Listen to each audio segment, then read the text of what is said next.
from NBC News.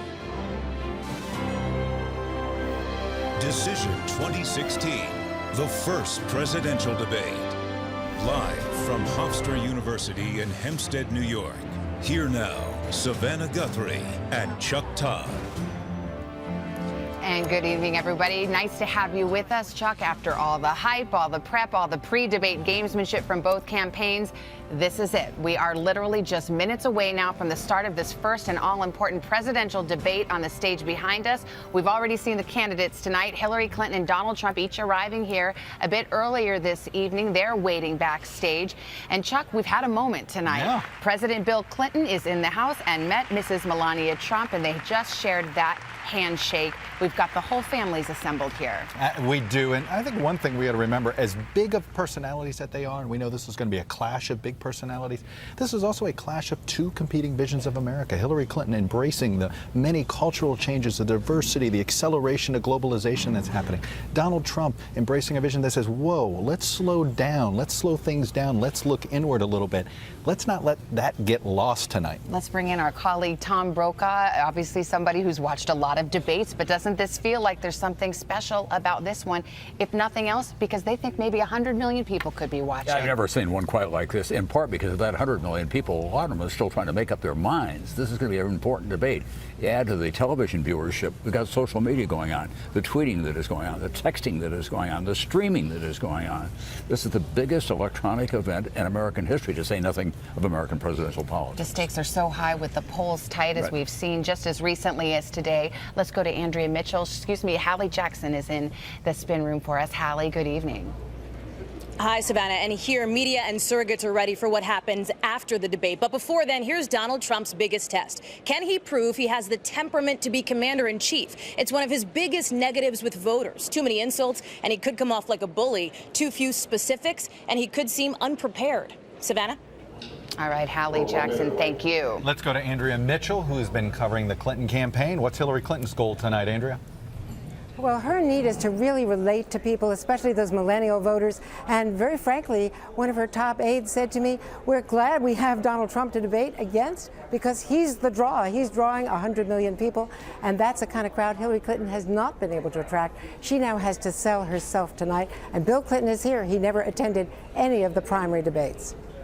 For sure. Thank you, Andrea. So we are about 30 seconds away now from this debate. Chuck, the stakes are very high. And as I mentioned a bit earlier, the polls are extremely tight. No, they are. And I do think the audience is very fluid. We do have a whole bunch of people who are either none of the above or undecided. So I think the polls will move after tonight. Here we have the multi-billionaire, the former First Lady, Secretary of State, and U.S. Senator about to debate. We'll let Lester Holt take it away.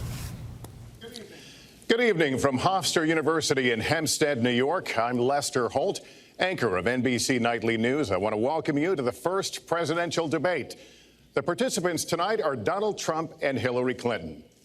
This debate is sponsored by the Commission on Presidential Debates, a nonpartisan, nonprofit organization. The commission drafted tonight's format, and the rules have been agreed to by the campaigns. The 90-minute debate is divided into 6 segments, each 50 minutes long. We'll explore 3 topic areas tonight: achieving prosperity, America's direction, and securing America. At the start of each segment, I will ask the same lead-off question to both candidates, and they will each have up to 2 minutes to respond. From that point until the end of the segment, we'll have an open discussion. The questions are mine and have not been shared with the commission or the campaigns. The audience here in the room has agreed to remain silent so that we can focus on what the candidates are saying. I will invite you to applaud, however, at this moment as we welcome the candidates. Democratic nominee for President of the United States, Hillary Clinton, and Republican nominee for President of the United States, Donald J. Trump.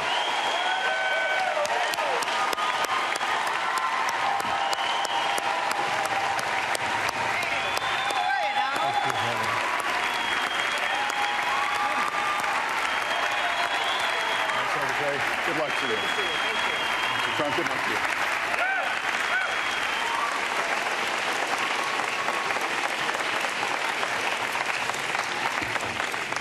Well, I don't expect us to cover all the issues of this campaign tonight, but I remind everyone there are 2 more presidential debates scheduled. We are going to focus on many of the issues that voters tell us are most important, and we're going to press for specifics. I am honored to have this role, but this evening belongs to the candidates and just as important to the American people. Candidates, we look forward to hearing you articulate your policies and your positions, as well as your visions and your values. So, let's begin. We're calling this opening segment Achieving Prosperity, and central to that is jobs. There are two economic realities in America today. There's been a record 6 straight years of job growth, and new census numbers show incomes have increased at a record rate after years of stagnation. However, income inequality remains significant, and nearly half of Americans are living paycheck to paycheck. Beginning with you, Secretary Clinton, why are you a better choice than your opponent to create the kinds of jobs that will put more money into the pockets of American workers? Well, thank you, Lester, and thanks to Hofstra for hosting us. The central question in this election is really what kind of country we want to be and what kind of future we'll build together. Today is my granddaughter's 2nd birthday, so I think about this a lot. First, we have to build an economy that works for everyone, not just those at the top. That means we need new jobs, good jobs, with rising incomes. I want us to invest in you. I want us to invest in your future. That means jobs in infrastructure, in advanced manufacturing, in innovation and technology, clean renewable energy, and small business, because most of the new jobs will come from small business. We also have to make the economy fairer. That starts with raising the national minimum wage and also guarantee, finally, equal pay for women's work. I also want to see more companies do profit sharing. If you help create the profits, you should be able to share in them, not just the executives at the top. And I want us to do more to support people who are struggling to balance family and work. I've heard from so many of you about the difficult choices you face and the stresses that you're under. So let's have paid family leave, earned sick days. Let's be sure we have affordable child care and debt-free college. How are we going to do it? We're going to do it by having the wealthy pay their fair share and close the corporate loopholes. Finally, we tonight are on the stage together, Donald Trump and I. Donald, it's good to be with you. We're going to have a debate where we are talking about the important issues facing our country. You have to judge us. Who can shoulder the immense, awesome responsibilities of the presidency? Who can put into action the plans that will make your life better? I hope that I will be able to earn your vote on November 8th. Secretary Clinton, thank you. Mr. Trump, the same question to you. It's about putting more money into the pockets of American workers. You have up to 2 minutes. Thank you, Lester. Our jobs are fleeing the country. They're going to Mexico. They're going to many other countries. You look at what China is doing to our country in terms of making our product. They're devaluing their currency, and there's nobody in our government to fight them. And we have a very good fight, and we have a winning fight, because they're using our country as a piggy bank to rebuild China, and many other countries are doing the same thing. So we're losing our good jobs, so many of them.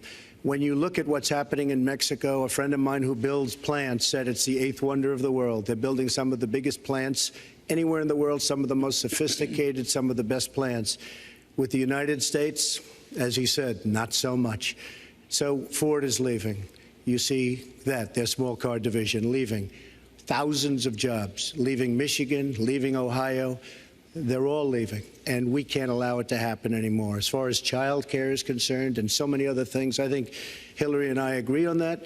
We probably disagree a little bit as to numbers and amounts and what we're going to do, but perhaps we'll be talking about that later.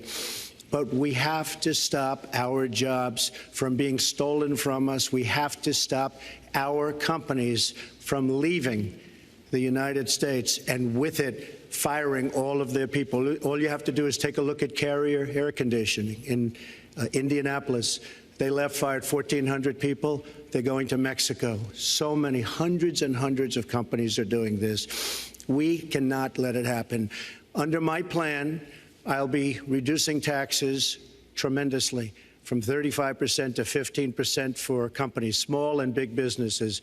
That's going to be a job creator like we haven't seen since Ronald Reagan. It's going to be a beautiful thing to watch.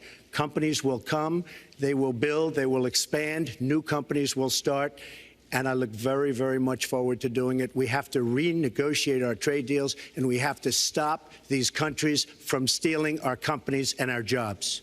Secretary Clinton, would you like to respond? Well, I think that trade is an important issue. Of course, we are 5% of the world's population. We have to trade with the other 95%. And we need to have smart, fair trade deals. We also, though, need to have a tax system that rewards work and not just financial transactions. And the kind of plan that Donald has put forth would be trickle-down economics all over again. In fact, it would be the most extreme version, the biggest tax cuts for the top percent of the people in this country than we've ever had. I call it trumped-up trickle-down, because that's exactly what it would be. That is not how we grow the economy. We just have a different view about what's best for growing the economy, how we make investments that will actually produce jobs and rising incomes. I think we come at it from somewhat different perspectives. I understand that. You know, Donald was very fortunate in his life, and that's all to his benefit. He started his business with $14 million borrowed from his father, and he really believes that the more you help wealthy people, the better off we'll be, and that everything will work out from there. I don't buy that. I have a different experience. My father was a small businessman. He worked really hard. He printed drapery fabrics on long tables where he pulled out those fabrics and he went down with a silk screen and dumped the paint in and took the squeegee and kept going. And so what I believe is the more we can do for the middle class, the more we can invest in you, your education, your skills, your future, the better we will be off and the better we'll grow. That's the kind of economy I want us to see again. Let me follow up with Mr. Trump if I can. You've talked about creating 25 million jobs, and you've promised to bring back millions of jobs for Americans. How are we going to bring back the industries that have left this country for cheaper labor overseas? How specifically are you going to tell American manufacturers that you have to come back? Well, for one thing, and before we start on that, my father gave me a very small loan in 1975, and I built it into a company that's worth many, many billions of dollars with some of the greatest assets in the world. And I say that only because that's the kind of thinking that our country needs. Our country's in deep trouble. We don't know what we're doing when it comes to devaluations, and all of these countries all over the world, especially China, they're the best ever at it. What they're doing to us is a very, very sad thing. So we have to do that. We have to renegotiate our trade deals. And Lester, they're taking our jobs, they're giving incentives, they're doing things that, frankly, we don't do. Let me give you the example of Mexico. They have a VAT tax. We're in a different system. When we sell into Mexico, there's a tax. When they sell in automatic, 16% approximately. When they sell into us, there's no tax. It's a defective agreement. It's been defective for a long time, many years, but the politicians haven't done anything about it. Now, in all fairness to Secretary Clinton, yes, is that okay? Good. I want you to be very happy. It's very important to me. But in all fairness to Secretary Clinton, when she started talking about this, it was really very recently. She's been doing this for 30 years. And why hasn't she made the agreements better? The NAFTA agreement is defective just because of the tax and many other reasons, but just because of the fact. Let me interrupt just a moment. Secretary Clinton and others, politicians, should have been doing this for years, not right now because of the fact that we've created a movement. They should have been doing this for years. What's happened to our jobs and our country and our economy generally is, look, we owe $20 trillion. We cannot do it any longer, Lester. Back to the question, though, how do you specifically bring back jobs? American manufacturers, how do you make them bring the jobs back? Well, the first thing you do is don't let the jobs leave. The companies are leaving. I could name, there are thousands of them. They're leaving, and they're leaving in bigger numbers than ever. And what you do is you say, fine, you want to go to Mexico or some other country, good luck. We wish you a lot of luck. But if you think you're going to make your air conditioners or your cars or your cookies or whatever you make and bring them into our country without a tax, you're wrong. And once you say you're going to have to tax them coming in, and our politicians never do this because they have special interests, and the special interests want those companies to leave because in many cases they own the companies. So What I'm saying is we can stop them from leaving. We have to stop them from leaving, and that's a big, big factor. Let Secretary Clinton get Well, let's stop for a second and remember where we were 8 years ago. We had the worst financial crisis, the Great Recession, the worst since the 1930s. That was in large part because of tax policies that slashed taxes on the wealthy, failed to invest in the middle class, took their eyes off of Wall Street, and created a perfect storm. In fact, Donald was one of the people who rooted for the housing crisis. He said back in 2006, gee, I hope it does collapse because then I can go in and buy some and make some money. Well, it did collapse. That's called business, by the way. 9 million people lost their jobs. 5 million people lost their homes, and $13 trillion in family wealth was wiped out. Now, we have come back from that abyss, and it has not been easy. So we're now on the precipice of having a potentially much better economy, but the last thing we need to do is to go back to the policies that failed us in the first place. Independent experts have looked at what I've proposed and looked at what Donald's proposed, and basically they've said this, that if his tax plan, which would blow up the debt by over $5 trillion and would in some instances disadvantage middle-class families compared to the wealthy, were to go into effect, we would lose 3.5 million jobs and maybe have another recession. They've looked at my plans and they've said, okay, if we can do this, and I intend to get it done, we will have 10 million more new jobs because we will be making investments where we can grow the economy. Take clean energy.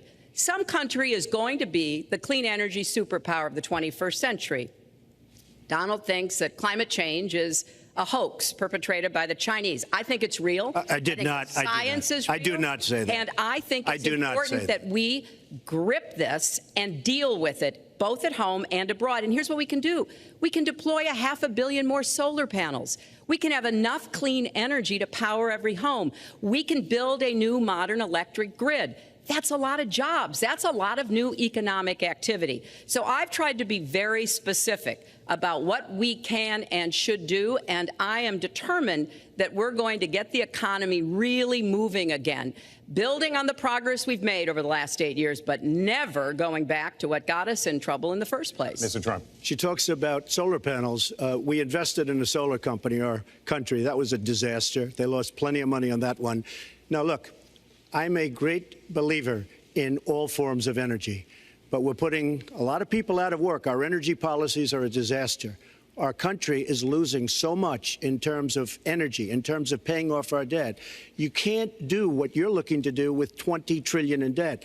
The Obama administration, from the time they've come in, is over 230 years worth of debt, and he's topped it. He's doubled it in a course of almost 8 years, 7.5 years to be semi-exact. So I will tell you this, we have to do a much better job at keeping our jobs, and we have to do a much better job at giving companies incentive to build new companies or to expand, because they're not doing it. And all you have to do is look at Michigan and look at Ohio and look at all of these places where so many of their jobs and their companies are just leaving. They're gone. And Hillary, I just ask you this. You've been doing this for 30 years. Why are you just thinking about these solutions right now? For 30 years you've been doing it, and now you're just starting to think of solutions. Well, actually, I will bring back jobs. You can't bring back jobs. Well, actually, I have thought about this quite a bit. Yeah, for 30 years. I have, well, not quite that long. I think my husband did a pretty good job in the 1990s. I think a lot about what worked and how we can make it work again. Well, he approved 3 million NAFTA. new jobs, he approved a balanced NAFTA, budget, which is the single worst trade deal ever approved in this country. Incomes went up for everybody. Manufacturing jobs went up also in the 1990s, if we're actually going to look at the facts. When I was in the Senate, I had a number of trade deals that came before me, and I held them all to the same test. Will they create jobs in America? Will they raise incomes in America? And are they good for our national security? Some of them I voted for. The biggest one, a multinational one known as CAFTA, I voted against. and because I hold the same standards as I look at all of these trade deals. But let's not assume that trade is the only challenge we have in the economy. I think it is a part of it, and I've said what I'm going to do. I'm going to have a special prosecutor. We're going to enforce the trade deals we have, and we're going to hold people accountable. When I was Secretary of State, we actually increased American exports globally 30%. We increased them to China 50%. So I know how to really work to get new jobs and to get exports that help to create more new jobs. Well, you haven't done it in 30 years or 26 years. Well, any number you I've want to been do. a senator, You Donald, haven't done it. and You haven't I done have it. been a And excuse Secretary me, of State, and I have your done husband signed a lot. NAFTA, which was one of the worst things that ever happened Well, to the that's your manufacturing opinion. industry. That is your You go to opinion. New England, you go to Ohio, Pennsylvania, you go anywhere you want, Secretary Clinton, and you will see devastation where manufacturing is down 30, 40, sometimes 50%. NAFTA is the worst trade deal maybe ever signed anywhere, but certainly ever signed in this country. And now you want to approve Trans-Pacific Partnership. You were totally in favor of it. Then you heard what I was saying, how bad it is, and you said, I can't win that debate. But you know that if you did win, you would approve that, and that will be almost as bad as NAFTA. Nothing will ever top NAFTA. That is just not accurate. I was against it once it was finally negotiated and the terms were laid out. I wrote about that in... You called it the gold standard. Well, I hope... You called it the gold standard of trade deals. You said it's the finest deal you've ever seen. No. And then you heard what I said about it, and all of a sudden you were against it. Well, Donald, I know you live in your own reality, but that is not the facts. The facts are, I did say I hoped it would be a good deal, but when it was negotiated, which I was not responsible for, I concluded it wasn't. I wrote about that. So is it President Obama's fault? Is it President Obama's fault? Even announced. Look, there Secretary, is it President Obama's fault? There are because he's pushing it. There are different views about what's good for our country, our economy, and our leadership in the world.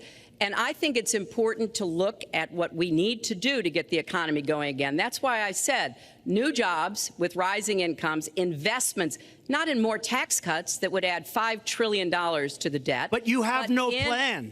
Oh, I do. Secretary, in fact, you I have no plan. A book about it. It's called Stronger Together. You can pick it up tomorrow. That's about all you... Folks, at the bookstore or at an airport near you. We're going to move to... But it's because I see this. We need to have strong growth, fair growth, sustained growth. We also have to look at how we help families balance the responsibilities at home and the responsibilities at business. So we have a very robust set of plans, and people who have looked at both of our plans have concluded that mine would create 10 million jobs and yours would lose us 3.5 million jobs and explode You are the going debt, to approve one of the which would biggest tax have cuts a in recession. history. You are going to approve one of the biggest tax increases in history. You are going to drive business out. Your regulations are a disaster, and you're going to increase regulations all over the place. And by the way, my tax cut is the biggest since Ronald Reagan. I'm very proud of it.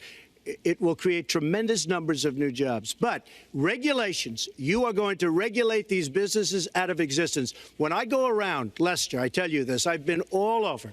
And when I go around, despite the tax cut, the things that business and people like the most is the fact that I'm cutting regulation. You have regulations on top of regulations, and new companies cannot form, and old companies are going out of business, and you want to increase the regulations and make them even worse. I'm going to cut regulations, but I'm going to cut taxes big league, and you're going to raise taxes big league. End of story. Let me get you to pause right there, because we're going to move into the next segment. We're going to talk taxes. That can't be left Please to stand. take 30 seconds, then we're going to go on. I kind of assumed that there would be a lot of these charges and claims. And so we have taken the homepage of my website, HillaryClinton.com, and we've turned it into a fact checker. So if you want to see in real time what the facts are, please go and take a look. Because and take a look at mine also, and you'll see. Add a penny to the debt, and your plans would add $5 trillion to the debt. What I have proposed would cut regulations and streamline them for small businesses. What I have proposed would be paid for by raising taxes on the wealthy, because they have made all the gains in the economy. And I think it's time that the wealthy and corporations paid their fair share to support this country. Well, you just opened the next segment. Well, look, could I just finish? Actually, I think I should. I'm going to give you a chance right here. With the and new you take a look at her website. She's going to raise taxes $1.3 trillion. Mr. Trump, and look at her website. You know what? It's no different than this. She's telling us how to fight ISIS. Just go to her website. She tells you how to fight ISIS on her website. I don't think General Douglas MacArthur would like that too much. The next segment, we're continuing the subject of. Well, at least I have a plan to fight ISIS. No, you're telling the enemy everything you want to do. No, we're not. See, you're telling the enemy everything you want to do. No wonder you've been fighting. No wonder you've been fighting ISIS your entire adult life. Folks, go to the fact checkers, get to work. You are unpacking a lot here, and we're still on the issue of achieving prosperity. And I want to talk about taxes. The fundamental difference between the two of you concerns the wealthy. Secretary Clinton, you're calling for a tax increase in the wealthiest Americans. I'd like you to further defend that. And Mr. Trump, you're calling for tax cuts for the wealthy. I'd like you to defend that. And this next 2-minute answer goes to you, Mr. Trump. Well, I'm really calling for major jobs because the wealthy are going to create tremendous jobs. They're going to expand their companies. They're going to do a tremendous job. I'm getting rid of the carried interest provision. And if you really look, it's not a tax. It's really not a great thing for the wealthy. It's a great thing for the middle class. It's a great thing for companies to expand. And when these people are going to put billions and billions of dollars into companies, and when they're going to bring $2.5 trillion back from overseas, where they can't bring the money back because politicians like Secretary Clinton won't allow them to bring the money back because the taxes are so onerous and the bureaucratic red tape. So what is so bad? So what they're doing is they're leaving our country, and they're, believe it or not, leaving because taxes are too high and because some of them have lots of money outside of our country, and instead of bringing it back and putting the money to work because they can't work out a deal to, and everybody agrees it should be brought back, instead of that, they're leaving our country to get their money because they can't bring their money back into our country because of bureaucratic red tape, because they can't get together, because we have a president that can't sit them around a table and get them to approve something. And here's the thing.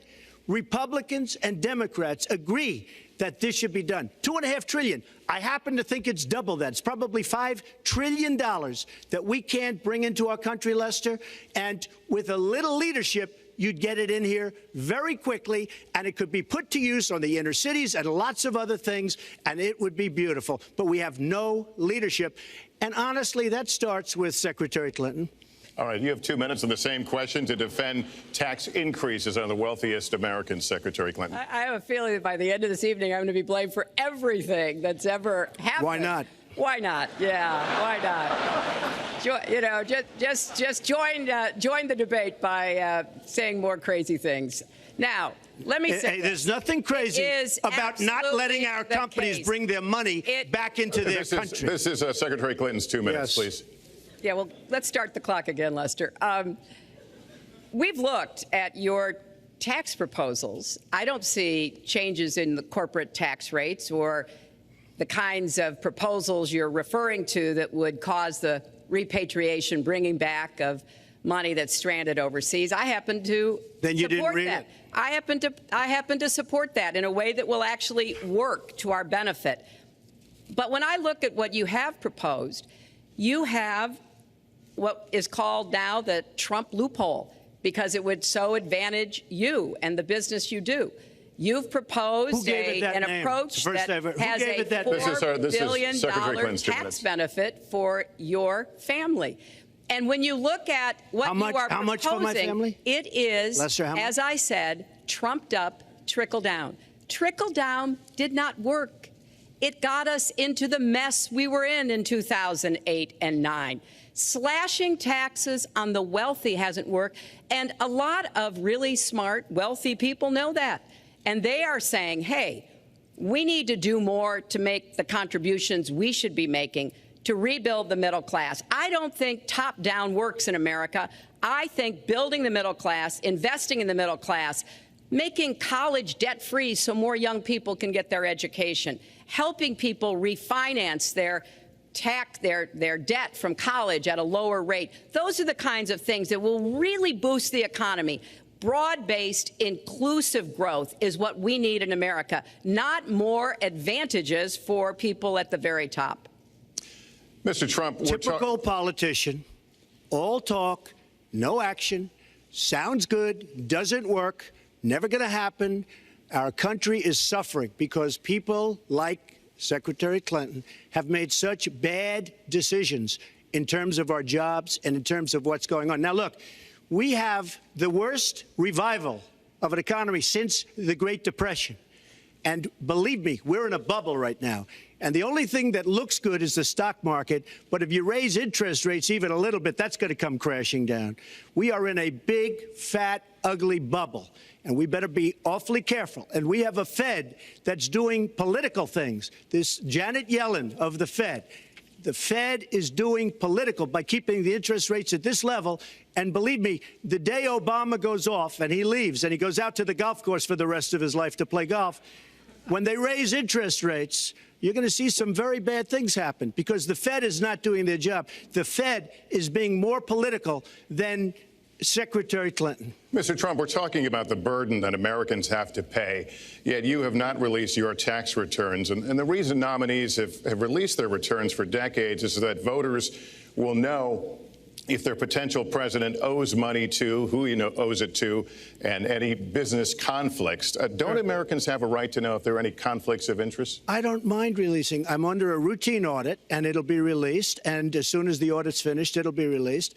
But you will learn more about Donald Trump by going down to the federal elections, where I filed a 104-page, essentially financial statement of sorts, the forms that they have. It shows income. In fact, the income, I just looked today, the income is filed at $694 million for this past year. $694 million. If you would have told me I was going to make that 15 or 20 years ago, I would have been very surprised. But that's the kind of thinking that our country needs. When we have a country that's doing so badly, that's being ripped off by every single country in the world, it's the kind of thinking that our country needs because everybody, Lester, we have a trade deficit with all of the countries that we do business with of almost $800 billion a year. You know what that is? That means who's negotiating these trade deals?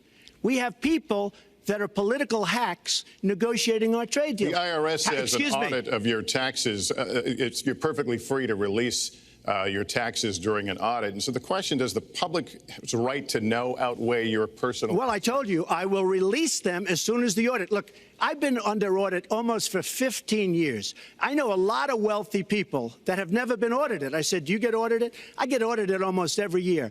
And in a way, I should be complaining. I'm not even complaining. I don't mind it. It's almost become a way of life. I get audited by the IRS, but other people don't. I will say this. We have a situation in this country that has to be taken care of. I will release my tax returns against my lawyer's wishes. When she releases her 33,000 emails that have been deleted, as soon as she releases them, I will release my tax returns. And that's against my lawyers. They say, don't do it.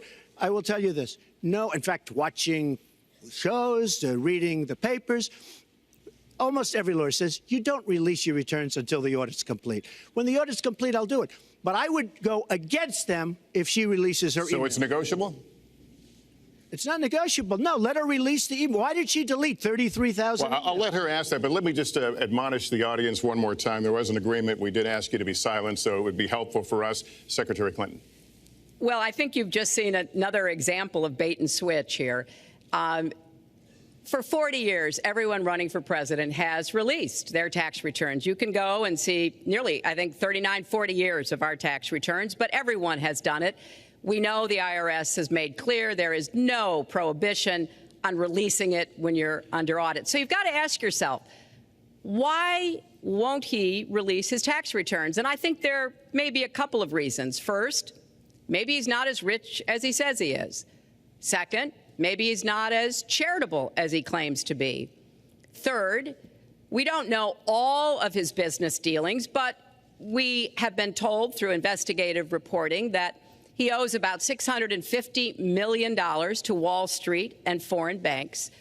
Or maybe he doesn't want the American people, all of you watching tonight, to know that he's paid nothing in federal taxes, because the only years that anybody's ever seen were a couple of years when he had to turn them over to state authorities when he was trying to get a casino license, and they showed he didn't pay any federal income tax. So if he's paid zero, that means zero for troops, zero for vets, zero for schools or health.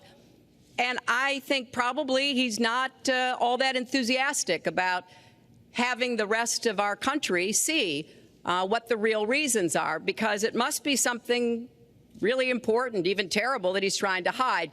And the financial disclosure statement, they don't give you the tax rate. They don't give you all the details that tax returns would.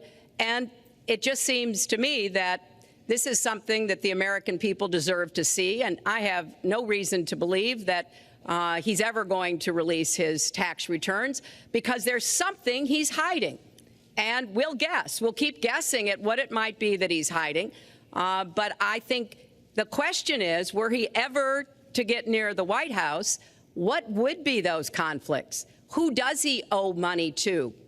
Well, he owes you the answers to that, and he should provide them. He also raised the issue of your emails. Do you want to respond to that? I do. You know, I made a mistake using a private email. That's for sure. And if I had to do it over again, I would obviously do it differently. But I'm not going to make any excuses. It was a mistake, and I take responsibility for that. Mr. Trump? That was more than a mistake. That was done purposely, okay? That was not a mistake. That was done purposely. When you have your staff taking the Fifth Amendment, taking the Fifth, so they're not prosecuted. When you have the man that set up the illegal server taking the Fifth, I think it's disgraceful. And believe me, this country thinks it's disgraceful. It really thinks it's disgraceful also. As far as my tax returns, you don't learn that much from tax returns, that I can tell you. You learn a lot from financial disclosure. And you should go down and take a look at that. The other thing, I'm extremely underleveraged. The report that said 650, which, by the way, a lot of friends of mine that know my business said, boy, that's really not a lot of money. It's not a lot of money relative to what I had. The buildings that were in question, they said in the same report, which was actually wasn't even a bad story, to be honest with you, but the buildings are worth $3.9 billion. And the 650 isn't even on that. But it's not 650. It's much less than that. But I could give you a list of banks. I would, if that would help you, I would give you a list of banks. These are very fine institutions, very fine banks. I could do that very quickly. I am very underleveraged. I have a great company. I have a tremendous income. And the reason I say that is not in a braggadocious way. It's because it's about time that this country had somebody running it that has an idea about money. When we have $20 trillion in debt and our country's a mess. You know, it's one thing to have $20 trillion in debt and our roads are good and our bridges are good and everything's in great shape. Our airports are like from a third world country. You land at LaGuardia, you land at Kennedy, you land at LAX, you land at Newark, and you come in from Dubai and Qatar and you see these incredible, you come in from China, you see these incredible airports, and you land, we've become a third world country. So, the worst of all things has happened. We owe $20 trillion, and we're a mess. We haven't even started. And we've spent $6 trillion in the Middle East, according to a report that I just saw, whether it's 6 or 5, but it looks like it's 6. $6 trillion in the Middle East. We could have rebuilt our country twice. And it's really a shame. And it's politicians like Secretary Clinton that have caused this problem. Our country has tremendous problems. We're a debtor nation, we're a serious debtor nation, and we have a country that needs new roads, new tunnels, new bridges, new airports, new schools, new hospitals. And we don't have the money because it's been squandered on so many of your ideas. Let you and respond maybe and we'll move to our because next. you haven't paid any federal income tax for a lot of years. And the other thing I think is important It would be squandered too, believe me. If your main claim to be president of the United States is your business, then I think we should talk about that. You know, your campaign manager said that you built a lot of businesses on the backs of little guys. And indeed, I have met a lot of the people who were stiffed by you and your businesses, Donald. I've met dishwashers, painters, architects, glass installers, marble installers, drapery installers, like my dad was, who you refused to pay when they finished the work that you asked them to do. We have an architect in the audience who designed one of your clubhouses at one of your golf courses. It's a beautiful facility. It immediately was put to use, and you wouldn't pay what the man needed to be paid, what he was charging you. Maybe he didn't do a good job, and I was unsatisfied with his work, which our country should do too. The thousands of people that you have stiffed over the course of your business not deserve some kind of apology from someone who has taken their labor, taken the goods that they produced, and then refused to pay them? I can only say that I'm certainly relieved that my late father never did business with you. He provided a good middle-class life for us, but the people he worked for, he expected the bargain to be kept on both sides. And when we talk about your business, you've taken business bankruptcy 6 times. There are a lot of great business people that have never taken bankruptcy once. You call yourself the king of debt. You talk about leverage. You even at one time suggested that you would try to negotiate down the national debt of the United States. Well, sometimes there's not a direct transfer of skills from business to government, but sometimes what happened in business would be really bad for government. Let's let Mr. And Trump we need to be very clear about that. Look, it's all words. It's all sound bites. I built an unbelievable company, some of the greatest assets anywhere in the world, real estate assets anywhere in the world, beyond the United States, in Europe, lots of different places. It's an unbelievable company. But on occasion, 4 times, we used certain laws that are there. And when Secretary Clinton talks about people that didn't get paid, first of all, they did get paid a lot, but taking advantage of the laws of the nation. Now, if you want to change the laws, you've been there a long time, change the laws. But I take advantage of the laws of the nation because I'm running a company. My obligation right now is to do well for myself, my family, my employees, for my companies. And that's what I do. But what she doesn't say is the tens of thousands of people that are unbelievably happy and that love me. I'll give you an example. We're just opening up on Pennsylvania Avenue, right next to the White House. So if I don't get there one way, I'm going to get to Pennsylvania Avenue another. But we're opening the old post office.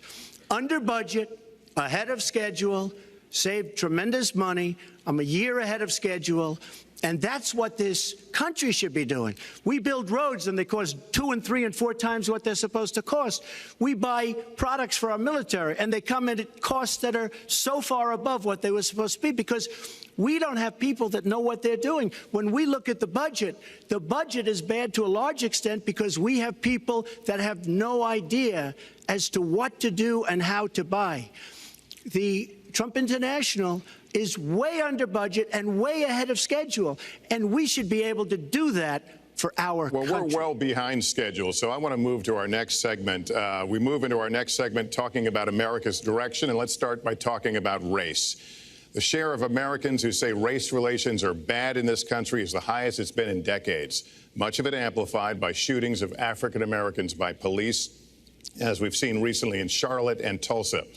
Race has been a big issue in this campaign, and one of you is going to have to bridge a very wide and bitter gap. So how do you heal the divide? Secretary Clinton, you get 2 minutes on this. Well, you're right. Race remains a significant challenge in our country. Unfortunately, race still determines too much, often determines where people live, determines what kind of education in their public schools they can get, and yes, it determines how they're treated in the criminal justice system. We've just seen those 2 tragic examples in both Tulsa and Charlotte. And we've got to do several things at the same time. We have to restore trust between communities and the police. We have to work to make sure that our police are using the best training, the best techniques, that they're well prepared to use force only when necessary. Everyone should be respected by the law, and everyone should respect the law. Right now, that's not the case in a lot of our neighborhoods. So I have, ever since the first day of my campaign, called for criminal justice reform. I've laid out a platform that I think would begin to remedy some of the problems we have in the criminal justice system. But we also have to recognize, in addition to the challenges that we face with policing, there are so many good, brave police officers who equally want reform. So we have to bring communities together in order to begin working on that as a mutual goal. And we've got to get guns out of the hands of people who should not have them. The gun epidemic is the leading cause of death of young African American men, more than the next 9 causes put together. So we have to do 2 things, as I said. We have to restore trust. We have to work with the police. We have to make sure they respect the communities and the communities respect them. And we have to tackle the plague of gun violence, which is a big contributor to a lot of the problems that we're seeing today. All right, Mr. Trump, you have 2 minutes. How do you heal the divide? Well, first of all, Secretary Clinton doesn't want to use a couple of words, and that's law and order. And we need law and order. If we don't have it, we're not going to have a country. And when I look at what's going on in Charlotte, a city I love, a city where I have investments, when I look at what's going on throughout various parts of our country, whether it's, I can just keep naming them all day long. We need law and order in our country. And I just got today, as you know, the endorsement of the Fraternal Order of Police. We just came in. We have endorsements from, I think, almost every police group, a large percentage of them in the United States. We have a situation where we have our inner cities, African Americans, Hispanics, are living in hell because it's so dangerous. You walk down the street, you get shot. In Chicago, they've had thousands of shootings, thousands, since January 1st. Thousands of shootings. And I'm saying, where is this? Is this a war-torn country? What are we doing? And we have to stop the violence. We have to bring back law and order. In a place like Chicago, where thousands of people have been killed, thousands over the last number of years. In fact, almost 4,000 have been killed since Barack Obama became president. Almost 4,000 people in Chicago have been killed. We have to bring back law and order. Now, whether or not in a place like Chicago you do stop and frisk, which worked very well, Mayor Giuliani is here, it worked very well in New York. It brought the crime rate way down. But you take the gun away from criminals that shouldn't be having it. We have gangs roaming the street, and in many cases, they're illegally here, illegal immigrants, and they have guns, and they shoot people. And we have to be very strong, and we have to be very vigilant. We have to know what we're doing. Right now, our police, in many cases, are afraid to do anything. We have to protect our inner cities because African-American communities are being decimated by crime. Your 2 minutes expired, but I do want to follow up. Stop and frisk was ruled unconstitutional in New York because it largely singled out Black and Hispanic young men. No, you're wrong. It went before a judge who was a very against police judge. It was taken away from her, and our new mayor, refused to go forward with the case. They would have won an appeal. If you look at it throughout the country, there are many places where the argument is that it's a form of racial profiling. No, the argument is that we have to take the guns away from these people that have them and that are bad people that shouldn't have them. These are felons. These are people that are bad people that shouldn't be. When you have 3,000 shootings in Chicago from January 1st, when you have 4,000 people killed in Chicago by guns from the beginning of the presidency of Barack Obama, his hometown, you have to have stop and frisk. You need more police. You need a better community relation. You don't have good community relations in Chicago. It's terrible. I have property there. It's terrible what's going on in Chicago. But when you look, and Chicago's not the only, you go to Ferguson, you go to so many different places. You need better relationships. I agree with Secretary Clinton on this. You need better relationships between the communities and the police, because in some cases it's not good. But you look at Dallas, where the relationships were really studied. The relationships were really a beautiful thing. And then 5 police officers were killed one night very violently. So there's some bad things going on, some really bad things. Secretary Clinton, but we need, Lester, we need law and order. And we need law and order in the inner cities, because the people that are most affected by what's happening are African American and Hispanic people. And it's very unfair to them what our politicians are allowing to happen. Secretary Clinton. Well, I've heard Donald say this at his rallies, and it's really unfortunate that he paints such a dire, negative picture of Black communities in our country. Ugh. You know, the vibrancy of the Black church, the Black businesses that employ so many people, the opportunities that so many families are working to provide for their kids. There's a lot that we should be proud of and we should be supporting and lifting up. But we do always have to make sure we keep people safe. There are the right ways of doing it, and then there are ways that are ineffective. Stop and frisk was found to be unconstitutional, and in part because it was ineffective. It did not do what it needed to do. Now, I believe in community policing, and in fact, violent crime is 1/2 of what it was in 1991. Property crime is down 40%. We just don't want to see it creep back up. We've had 25 years of very good cooperation, but there were some problems, some unintended consequences. Too many young African American and Latino men ended up in jail for nonviolent offenses, and it's just a fact that if you're a young African American man and you do the same thing as a young white man, you are more likely to be arrested, charged, convicted, and incarcerated. So we've got to address the systemic racism in our criminal justice system.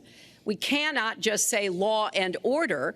We have to say we have to come forward with a plan that is going to divert people from the criminal justice system, deal with mandatory minimum sentences, which have put too many people away for too long for doing too little. We need to have more second chance programs. I'm glad that we're ending private prisons in the federal system. I want to see them ended in the state system. You shouldn't have a profit motivation to fill prison cells with young Americans. So there are some positive ways we can work on this. And I believe strongly that common sense gun safety measures would assist us right now. And this is something Donald has supported along with the gun lobby. Right now, we've got too many military-style weapons on the streets. In a lot of places, our police are outgunned. We need comprehensive background checks, and we need to keep guns out of the hands of those who will do harm.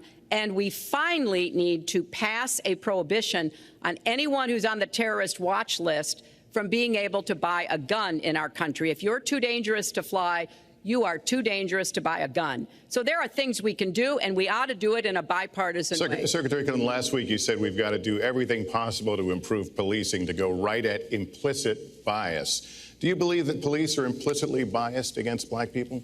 Lester, I think implicit bias is a problem for everyone, not just police. I think, unfortunately, too many of us in our great country jump to conclusions about each other. And therefore, I think we need all of us to be asking hard questions about, why am I feeling this way?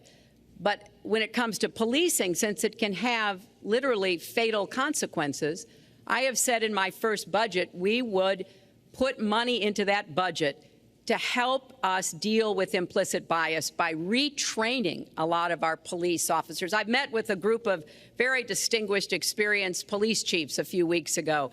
They admit it's an issue. They've got a lot of concerns. Mental health is one of the biggest concerns because now police are having to handle a lot of really difficult mental health problems on the street. They want support. They want more training. They want more assistance. And I think the federal government could be in a position where we would offer and provide that. I'd like to respond. Please. First of all, I agree, and a lot of people, even within my own party, want to give certain rights to people on watch lists and no-fly lists. I agree with you. When a person is on a watch list or a no-fly list, and I have the endorsement of the NRA, which I'm very proud of, these are very, very good people, and they're protecting the Second Amendment. But I think we have to look very strongly at no-fly lists and watch lists, and when people are on there, even if they shouldn't be on there, we'll help them legally, we'll help them get off. But I tend to agree with that quite strongly. I do want to bring up the fact that you were the one that brought up the word super predator about young black youth. And that's a term that I think was it's been horribly met, as you know. I think you've apologized for it. But I think it was a terrible thing to say. And when it comes to stop and frisk, you know, you're talking about taking guns away. Well, I'm talking about taking guns away from gangs and people that use them. And I really don't think you disagree with me on this, if you want to know the truth. I think maybe there's a political reason why you can't say it, but I really don't believe. In New York City, stop and frisk, we had 2,200 murders, and stop and frisk brought it down to 500 murders. 500 murders is a lot of murders. Hard to believe. 500 is like supposed to be good. But we went from 2,200 to 500, and it was continued on by Mayor Bloomberg, and it was terminated by current mayor. But stop and frisk had a tremendous impact on the safety of New York City, tremendous beyond belief. So when you say it has no impact, it really did. It had a very, very big impact. Well, it's also fair to say, if we're going to talk about mayors, that under the current mayor, crime has continued to drop, including murders. So there is. You're wrong. No, I'm not. Murders are up.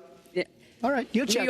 New York has done an excellent job, and I give credit. I give credit across the board, going back to mayors, to police chiefs, because it has worked, and other communities need to come together to do what will work as well. Look, one murder is too many, but it is important that we learn about what has been effective and not go to things that sound good that really did not have the kind of impact that we would want. Who disagrees with keeping neighborhoods safe? But let's also add, no one should disagree about respecting the rights of young men who live in those neighborhoods. And so we need to do a better job of working again with the communities, faith communities, business communities, as well as the police, to try to deal with this problem. This conversation is about race, and so, Mr. Trump, I have to ask you. But I'd like to just respond, if I might. Please, 20 seconds. I'd just like to respond. Please respond, then I've got to follow up. Look, the African-American community has been let down by our politicians. They talk good around election time, like right now, and after the election, they said, see you later, I'll see you in 4 years. The African-American look, the community within the inner cities has been so badly treated. They've been abused and used in order to get votes by Democrat politicians, because that's what it is. They've controlled these communities for up to 100 years. Mr. Trump, unbroken. And I will tell you, you look at the inner cities, and I just left Detroit, and I just left Philadelphia, and I just, you know, you've seen me. I've been all over the place. You decided to stay home, and that's okay. But I will tell you, I've been all over, and I've met some of the greatest people I'll ever meet within these communities, and they are very, very upset with what their politicians have told them and what their politicians have done. Mr. Trump, I think Donald just criticized me for preparing for this debate, and yes, I did. And you know what else I prepared for? I prepared to be president, and I think that's a good thing. Mr. Trump, for 5 years, you perpetuated a false claim that the nation's first black president was not a natural-born citizen. You questioned his legitimacy. In the last couple of weeks, you acknowledged what most Americans have accepted for years: the president was born in the United States. Can you tell us what took you so long? I'll tell you just very simple to say. Sidney Blumenthal works for the campaign and very close friend of Secretary Clinton. And her campaign manager, Patty Doyle, went to, during the campaign, her campaign against President Obama, fought very hard, and you can go look it up and you can check it out. And if you look at CNN this past week, Patty Solis-Doyle was on Wolf Blitzer saying that this happened. Blumenthal sent McClatchy, highly respected reporter at McClatchy, to Kenya to find out about it. They were pressing it very hard. She failed to get the birth certificate. When I got involved, I didn't fail. I got him to give the birth certificate. So I'm satisfied with it, and I'll tell you why I'm satisfied with it. That was in because I want to 2011. get on to defeating ISIS, because I want to get on to creating jobs, because I want to get on to having a strong border, because I want to get on to things that are very important to me and that are very important to the country. I'll let you respond. That's important, but I just want to get the answer here. The birth certificate was produced in 2011. You continued to tell the story and question the president's legitimacy in 2012, 13, 14, 15, as recently as January. So the question is, what changed your mind? Well, nobody was pressing it. Nobody was caring much about it. I figured you'd ask the question tonight, of course, but nobody was caring much about it. But I was the one that got him to produce the birth certificate, and I think I did a good job.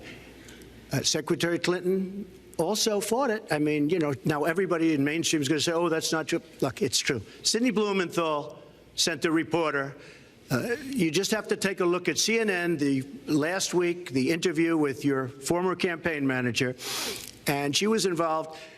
But just like she can't bring back jobs, she can't produce. I'm sorry, I'm just going to follow up, and I will let you respond to that because there's a lot there. But we're talking about racial healing in this segment.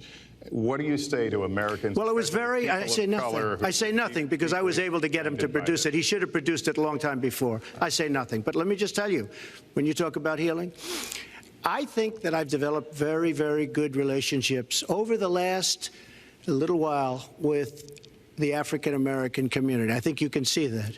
And I feel that they really wanted me to come to that conclusion, and I think I did a great job and a great service, not only for the country, but even for the president, in getting him to produce his birth certificate. Secretary Clinton. Well, just listen to what you heard. And clearly, as Donald just admitted, he knew he was going to stand on this debate stage and Lester Holt was going to be asking us questions, so he tried to put the whole racist birther lie to bed. But it can't be dismissed that easily. He has really started his political activity based on this racist lie that our first black president was not an American citizen. There was absolutely no evidence for it, but he persisted. He persisted year after year because some of his supporters, people that he was trying to bring into his fold, apparently believed it or wanted to believe it. But remember, Donald started his career back in 1973 being sued by the Justice Department for racial discrimination because he would not rent apartments in one of his developments to African Americans, and he made sure that the people who worked for him understood that was the policy. He actually was sued twice by the Justice Department. So he has a long record of engaging in racist behavior. And the birther lie was a very hurtful one. You know, Barack Obama is a man of great dignity, and I could tell how much it bothered him and annoyed him that this was being touted and used against him. But I like to remember what Michelle Obama said in her amazing speech at our Democratic National Convention. When they go low, we go high. And Barack Obama went high, despite Donald Trump's best efforts to bring him down. Mr. Trump, you can respond, then we're going to move on to the next segment. I would love to respond. First of all, I got to watch, in preparing for this, some of your debates against Barack Obama. You treated him with terrible disrespect. And I watched the way you talk now about how lovely everything is and how wonderful you are. It doesn't work that way. You were after him. You were trying to. You even sent out, or your campaign sent out, pictures of him in a certain garb, very famous pictures. I don't think you can deny that. But just last week, your campaign manager said it was true. So when you try to act holier than thou It really doesn't work. It really doesn't. Now, as far as the lawsuit, yes, when I was very young, I went into my father's company, had a real estate company in Brooklyn and Queens, and we, along with many, many other companies throughout the country, it was a federal lawsuit, were sued. We settled the suit with no admission of guilt. It was very easy to do, but they sued many people. I notice you bring that up a lot, and I also noticed the very nasty commercials that you do on me in so many different ways, which I don't do on you. Maybe I'm trying to save the money, but frankly, I look at that and I say, isn't that amazing? Because I settled that lawsuit with no admission of guilt, but that was a lawsuit brought against many real estate firms, and it's just one of those things. I'll go on one step further. In Palm Beach, Florida, tough community, a brilliant community, a wealthy community, probably the wealthiest community there is in the world. I opened a club and really got great credit for it. No discrimination against African Americans, against Muslims, against anybody. And it's a tremendously successful club, and I'm so glad I did it. And I have been given great credit for what I did, and I'm very, very proud of it. And that's the way I feel. That is the true way I feel. Our next segment is called Securing America. We want to start with a 21st century war happening every day in this country. Our institutions are under cyber attack, and our secrets are being stolen. So my question is, who's behind it, and how do we fight it? Secretary Clinton, this answer goes to you. Well, I think cybersecurity, cyber warfare will be one of the biggest challenges facing the next president, because clearly we're facing at this point two different kinds of adversaries. There are the independent hacking groups that do it mostly for commercial reasons, to try to steal information that they then can use to make money. But increasingly, we are seeing cyber attacks coming from states, organs of states. The most recent and troubling of these has been Russia. There's no doubt now that Russia has used cyber attacks against all kinds of organizations in our country, and I am deeply concerned about this. I know Donald's very praiseworthy of Vladimir Putin, but Putin is playing a really tough, long game here. And one of the things he's done is to let loose cyber attackers to hack into government files, to hack into personal files, hack into the Democratic National Committee. And we recently have learned that, that this is one of their preferred methods of trying to wreak havoc and collect information. We need to make it very clear, whether it's Russia, China, Iran, or anybody else, the United States has much greater capacity. And we are not going to sit idly by and permit state actors to go after our information, our private sector information or our public sector information. And we're going to have to make it clear that we don't want to use the kinds of tools that we have. We don't want to engage in a different kind of warfare, but we will defend the citizens of this country. And the Russians need to understand that. I think they've been treating it as almost a probing. How far would we go? How much would we do? And that's why I was so shocked when Donald publicly invited Putin to hack into Americans. That is just unacceptable. It's one of the reasons why 50 national security officials who served in Republican administrations have said that Donald is unfit to be the commander-in-chief. It's comments like that that really worry people who understand the threats that we face. Mr. Trump, you have 2 minutes in the same question. Who's behind it, and how do we fight it? I do want to say that I was just endorsed, and more are coming next week. It'll be over 200 admirals, many of them are here, admirals and generals endorsed me to lead this country. That just happened, and many more are coming, and I'm very proud of it. In addition, I was just endorsed by ICE. They've never endorsed anybody before on immigration. I was just endorsed by ICE. I was just recently endorsed 16,500 Border Patrol agents. So when Secretary Clinton talks about this, I mean, I'll take the admirals and I'll take the generals any day over the political hacks that I see that have led our country so brilliantly over the last 10 years with their knowledge, okay? Because look at the mess that we're in. Look at the mess that we're in. As far as the cyber, I agree to parts of what Secretary Clinton said. We should be better than anybody else, and perhaps we're not. I don't think anybody knows it was Russia that broke into the DNC. She's saying Russia, Russia, Russia, but maybe it was. I mean, it could be Russia, but it could also be China. It could also be lots of other people. It also could be somebody sitting on their bed that weighs 400 pounds, okay?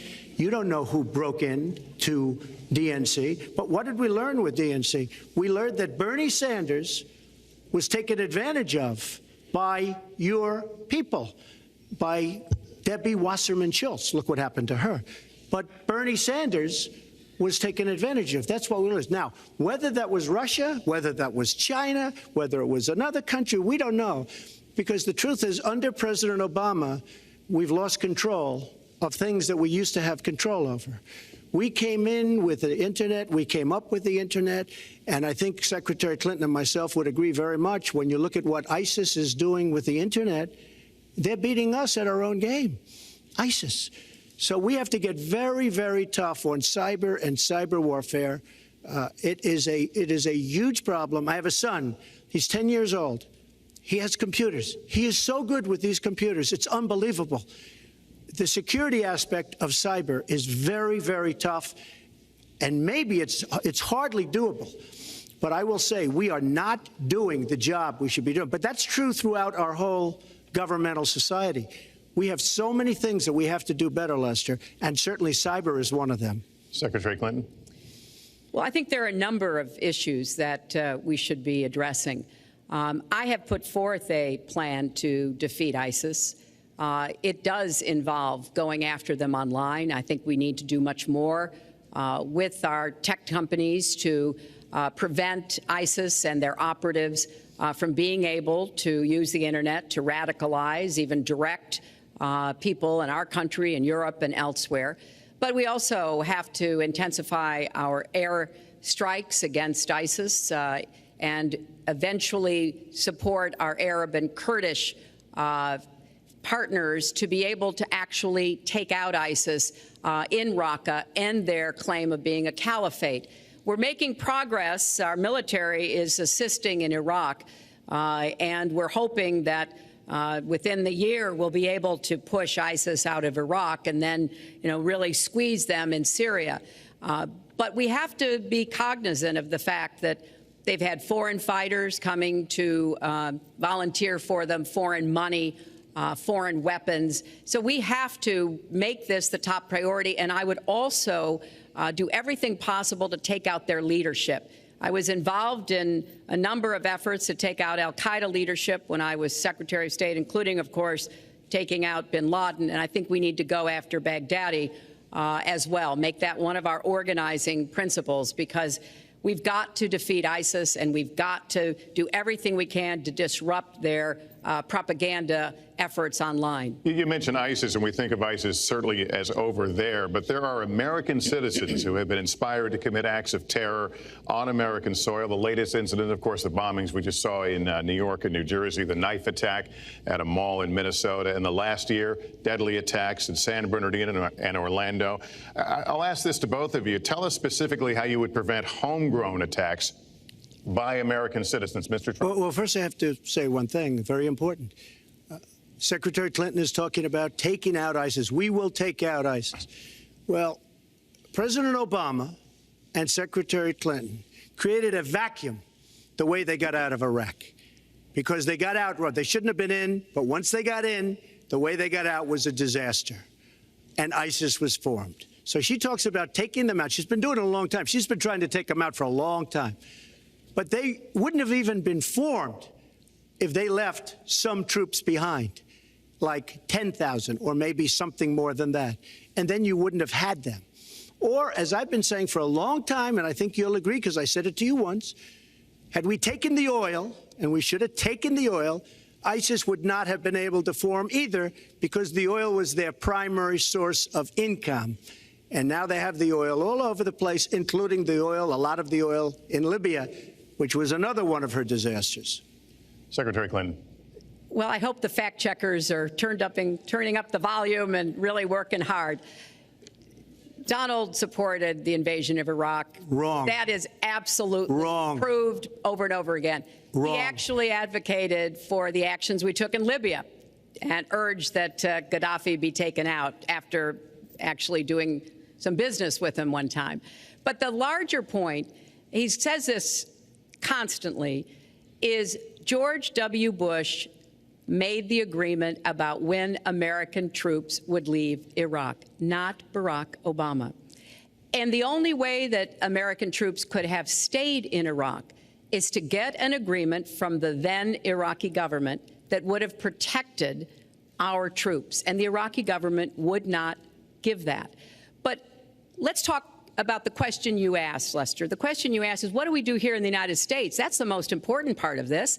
How do we prevent attacks? How do we protect our people? And I think we've got to have an intelligence surge where we are looking for every scrap of information.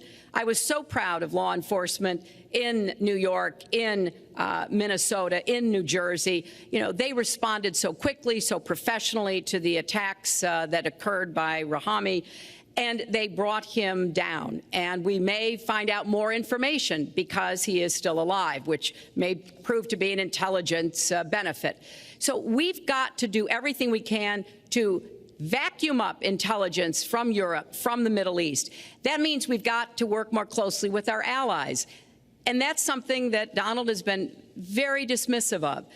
We're working with NATO, the longest military alliance in the history of the world, to really turn our attention to terrorism. We're working with our friends in the Middle East, many of which, as you know, are Muslim-majority nations. Donald has consistently insulted Muslims abroad, Muslims at home, when we need to be cooperating with Muslim nations and with the American Muslim community. They're on the front lines. They can provide information to us that we might not get anywhere else. They need to have close working cooperation with law enforcement in these communities, not be alienated and pushed away, as some of Donald's rhetoric, unfortunately, has led to. Mr. Well, I'd have to respond. Please respond. The Secretary said very strongly about working with. We've been working with them for many years. And we have the greatest mess anyone's ever seen. You look at the Middle East, it's a total mess. Under your direction to a large extent. But you look at the Middle East. You started the Iran deal. That's another beauty, where you have a country that was ready to fall. I mean, they were doing so badly. They were choking on the sanctions, and now they're going to be actually probably a major power at some point pretty soon, the way they're going. But when you look at NATO, I was asked on a major show, what do you think of NATO? Now, you have to understand, I'm a business person. I did really well, but I have common sense.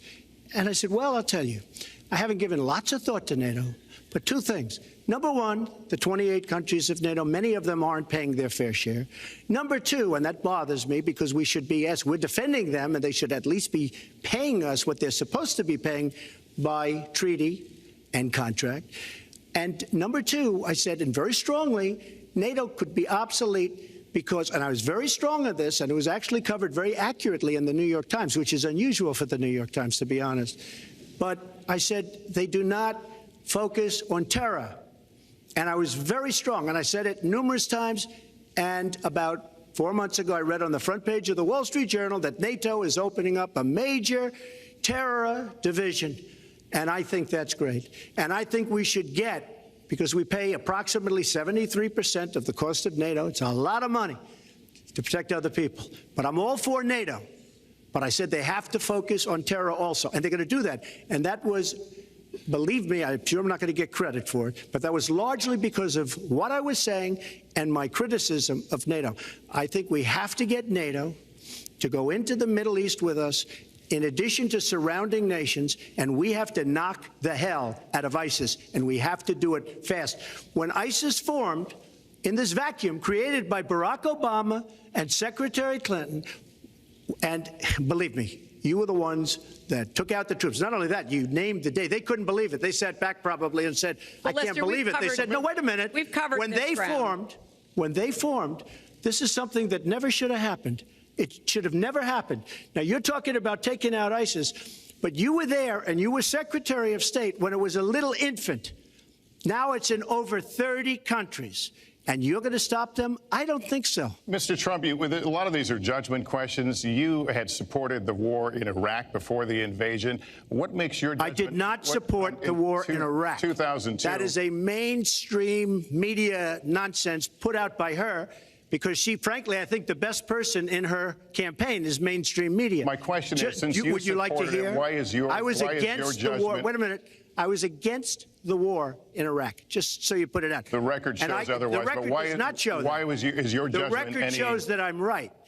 When I did an interview with Howard Stern, very lightly, first time anyone's asked me that, I said, very lightly, I don't know, maybe, who knows, essentially. I then did an interview with Neil Cavuto. We talked about the economy is more important. I then spoke to Sean Hannity, which everybody refuses to call Sean Hannity. I had numerous conversations with Sean Hannity at Fox, and Sean Hannity said, and he called me the other day, and I spoke to him about it. He said, you were totally against the war, because he was for the war. Why is your judgment better than... And that was before the war started. Sean Hannity said very strongly to me and other people, he's willing to say, but nobody wants to call him, I was against the war. He said, you used to have fights with me because Sean was in favor of the war. And I understand that side also, not very much, because we should have never been there. But nobody called Sean Hannity. And then they did an article in a major magazine shortly after the war started, I think in '04, but they did an article which had me totally against the war in Iraq. And one of your compatriots said, you know, whether it was before or right after, Trump was definitely, because if you read this article, there's no doubt. But if somebody, and I'll ask the press, if somebody would call up Sean Hannity, this was before the war started, he and I used to have arguments about the war. I said it's a terrible and a stupid thing. It's going to destabilize the Middle East, and that's exactly what it's done. It's been a disaster. My reference was to what you had said in 2002, and my question was, why is your judgment any different than Mrs. Clinton? Well, I have much better judgment than she does. There's no question about that. I also have a much better temperament than she has. You know, I have a much better. She spent, let me tell you, she spent hundreds of millions of dollars on an advertising. You know, they get Madison Avenue into a room, they put names. Oh, temperament, let's go after.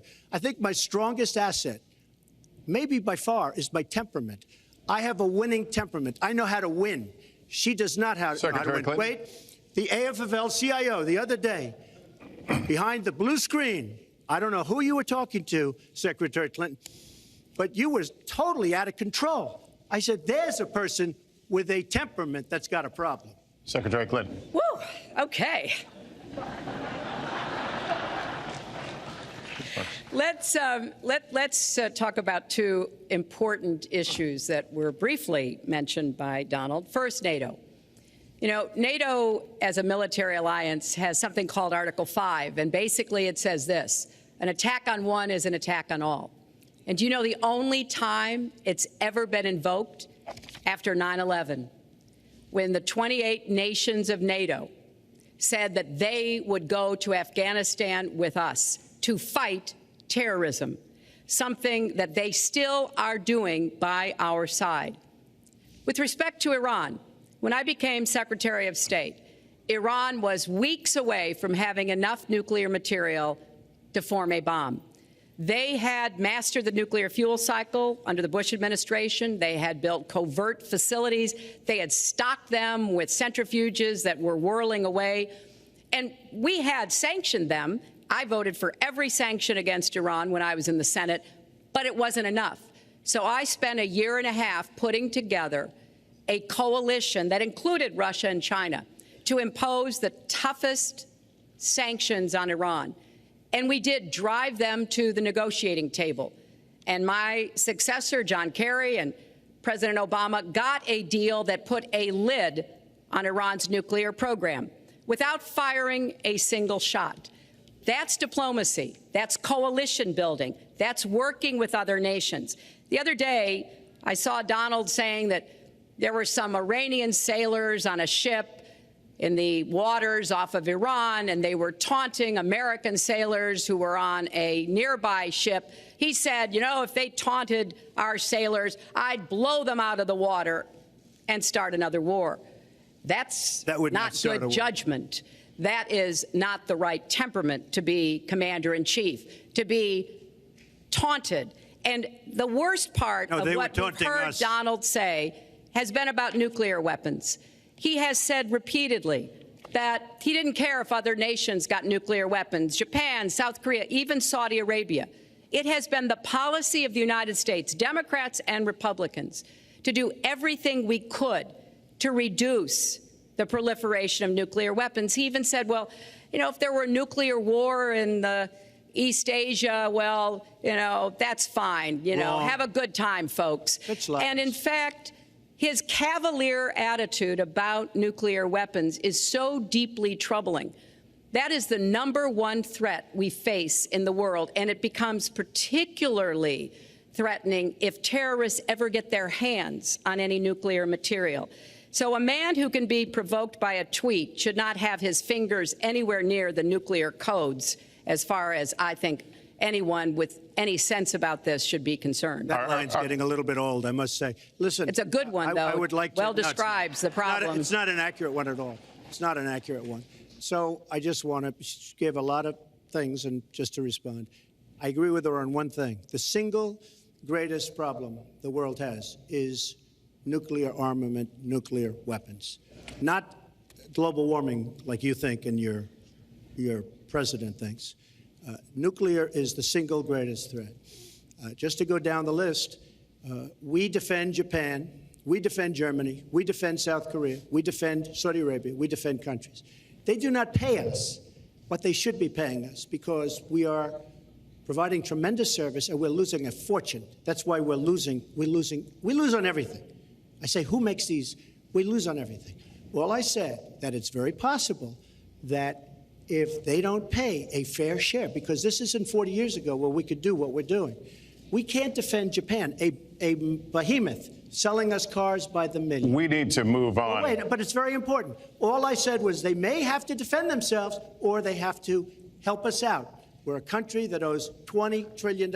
They have to help us out. As far as the nuclear is concerned, I agree. It is the single greatest threat that this country has. Which leads my next question as we enter our last segment here still on the subject of securing America. On nuclear weapons, President Obama reportedly considered changing the nation's longstanding policy on first use.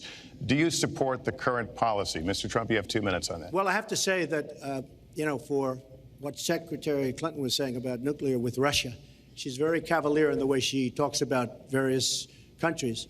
But Russia's been expanding.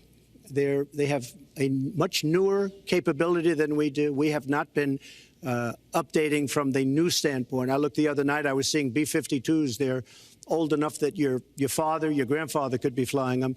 We are not keeping up with other countries. I would like everybody to end it, just get rid of it, but I would certainly not do first strike. I think that once the nuclear alternative happens, it's over. At the same time, we have to be prepared. I can't take anything off the table because you look at some of these countries. You look at North Korea. We're doing nothing there. China should solve that problem for us. China should go into North Korea. China is totally powerful as it relates to North Korea. And by the way, another one powerful is the worst deal I think I've ever seen negotiated that you started is the Iran deal. Iran is one of their biggest trading partners. Iran has power over North Korea. And when they made that horrible deal with Iran, they should have included the fact that they do something with respect to North Korea. And they should have done something with respect to Yemen and all these other places. And when asked to Secretary Kerry, why didn't you do that? Why didn't you add other things into the deal? One of the great giveaways of all time, including $400 million in cash. Nobody's ever seen that before. That turned out to be wrong. It was actually $1.7 billion in cash. Obviously, I guess, for the hostages, it certainly looks that way. So you say to yourself, why didn't they make the right deal. This is one of the worst deals ever made by any country in history. The deal with Iran will lead to nuclear problems. All they have to do is sit back 10 years, and they don't have to do much, and they're going to end up getting nuclear. I met with Bibi Netanyahu the other day. Believe me, he is not a happy camper. All right, Mrs. Clinton, Secretary Clinton, you have 2 minutes. Let me start by saying words matter. Words matter when you run for president, and they really matter when you are president. And I want to reassure our allies in Japan and South Korea and elsewhere that we have mutual defense treaties and we will honor them. It is essential that America's word be good.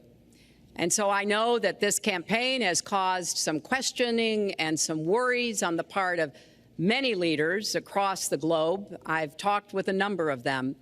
But I want to, on behalf of myself and I think on behalf of a majority of the American people, say that, our word is good. It's also important that we look at the entire global situation. There's no doubt that we have other problems with Iran, but personally, I'd rather deal with the other problems having put that lid on their nuclear program than still to be facing that. And Donald never tells you what he would do. Would he have started a war? Would he have bombed Iran? If he's going to criticize a deal that has been very successful in giving us access to Iranian facilities that we never had before, then he should tell us what his alternative would be. But it's like his plan to defeat ISIS. He says it's a secret plan, but the only secret is that he has no plan.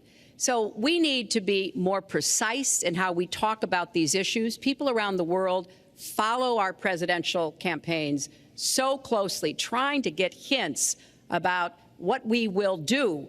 Can they rely on us? Are we going to lead the world with strength and in accordance with our values? That's what I intend to do. I intend to be a leader of our country that people can count on, both here at home and around the world, to make decisions that will further peace and prosperity, but also stand up to bullies, whether they're abroad or at home. We cannot let those who would try to destabilize the world, to interfere with American interests and security, to be given any opportunities at all. Is expired. Lester, one thing I'd like to say. Very quickly. I will go very quickly, but I will tell you that Hillary will tell you to go to her website and read all about how to defeat ISIS, which she could have defeated by never having it, get going in the first place. Right now, it's getting tougher and tougher to defeat them because they're in more and more places, more and more states, more and more nations. Mr. Trump. And it's a big problem. And as far as Japan is concerned, I want to help all of our allies. But we are losing billions and billions of dollars. We cannot be the policeman of the world. We cannot protect countries all over the world where they're not paying us what we need. We have just a few final questions. She doesn't say that because she's got no business ability. We need heart. We need a lot of things. But you have to have some basic ability. And sadly, she doesn't have that. All of the things that she's talking about could have been taken care of during the last 10 years, let's say, while she had great power. But they weren't taken care of. And if she ever wins this race, they won't be taken care of. Mr. Trump, this year, Secretary Clinton became the first woman nominated for president by a major party. Earlier this month, you said she doesn't have, quote, a presidential look. She's standing here right now. What did you mean by that? She doesn't have the look. She doesn't have the stamina. I said she doesn't have the stamina. And I don't believe she does have the stamina. To be president of this country, you need tremendous stamina. The quote was, I just don't think she has a presidential look. Wait a minute, Leslie, you asked me a question. Did you ask me a question? You have to be able to negotiate our trade deals. You have to be able to negotiate, that's right, with Japan, with Saudi Arabia. I mean, can you imagine we're defending Saudi Arabia, and with all of the money they have, we're defending them and they're not paying? All you have to do is speak to them. Wait, you have so many different things you have to be able to do, and I don't believe that Hillary has the stamina. Let's let her respond. Well, as soon as he travels to 112 countries and negotiates a peace deal, a ceasefire, a release of dissidents, an opening of new opportunities in nations around the world, or even spends 11 hours testifying in front of a congressional committee. He can talk to me about stamina. The world, let me tell you, Hillary has experience, but it's bad experience. We have made so many bad deals during the last, so she's got experience, that I agree, but it's bad experience. Whether it's the Iran deal that you're so in love with, where we gave them $150 billion back, whether it's the Iran deal, whether it's anything you can name, you almost can't name a good deal. I agree. She's got experience, but it's bad experience. And this country can't afford to have another 4 years of that kind of experience. We are at the final question. One thing, Very Lester, quickly, is, you know, he tried to switch from looks to stamina. But this is a man who has called women pigs, slobs, and dogs, and someone who has said pregnancy is an inconvenience to employers, who has said women don't deserve equal pay unless they do as good a job as men. And one of the worst things he said was about a woman in a beauty contest. He loves beauty contests, supporting them and hanging around them. And he called this woman Miss Piggy. Then he called her Miss Housekeeping because she was Latina. Donald, she has a name. Where did you find her this? name Where is did you find Alicia this? Machado. Where did you find and this? she has become a U.S. citizen, and you can bet she's going to vote this November. Okay, good. Let me just tell you. Mr. Trump, we're going to take 10 seconds, and then we're going to have the final question. Hillary is hitting me with tremendous commercials. Some of it said in entertainment. Some of it said somebody who's been very vicious to me, Rosie O'Donnell. I said very tough things to her, and I think everybody would agree that she deserves it, and nobody feels sorry for her. But you want to know the truth? I was going to say something extremely rough to Hillary, to her family, and I said to myself, I can't do it. I just can't do it. It's inappropriate. It's not nice. But she spent hundreds of millions of dollars on negative ads on me, many of which are absolutely untrue. They're untrue, and they're misrepresentations. And I will tell you this, Lester, it's not nice, and I don't deserve that. But it's certainly not a nice thing that she's done. It's hundreds of millions of ads, and the only gratifying thing is I saw the polls come in today, and with all of that money, over $200 million is spent, and I'm either winning or tied, and I've spent practically nothing. One of you will not win this election. So my final question to you tonight, are you willing to accept the outcome as the will of the voters? Secretary Clinton? Well, I support our democracy. And sometimes you win, sometimes you lose. But I certainly will support the outcome of this election. And I know Donald's trying very hard to plant doubts about it, but I hope the people out there understand this election's really up to you. It's not about us so much as it is about you and your families and the kind of country and future you want. So I sure hope you will get out and vote as though your future depended on it, because I think it does. Mr. Trump, very quickly, the same question. Will you accept the outcome as the will of the voters? I want to make America great again. We are a nation that is seriously troubled. We're losing our jobs. People are pouring into our country. The other day, we were deporting 800 people, and perhaps they passed the wrong button, they pressed the wrong button, or perhaps, worse than that, it was corruption. But these people that we were going to deport for good reason ended up becoming citizens. And it was 800, and now it turns out it might be 1,800, and they don't even know. Will you accept the outcome here's of the the election? story. I want to make America great again. I'm going to be able to do it. I don't believe Hillary will. The answer is, if she wins, I will absolutely support her. All right. Well, that is going to do it for us. That concludes our debate for this evening, a spirited one. We covered a lot of ground, not everything, as I suspected we would. The next presidential debates are scheduled for October 9th at Washington University in St. Louis and October 19th at the University of Nevada, Las Vegas. The conversation will continue. A reminder, the vice presidential debate is scheduled for October 4th at Longwood University in Farmville, Virginia. My thanks to Hillary Clinton and to Donald Trump and to Hofstra University for hosting us tonight. Good night, everyone.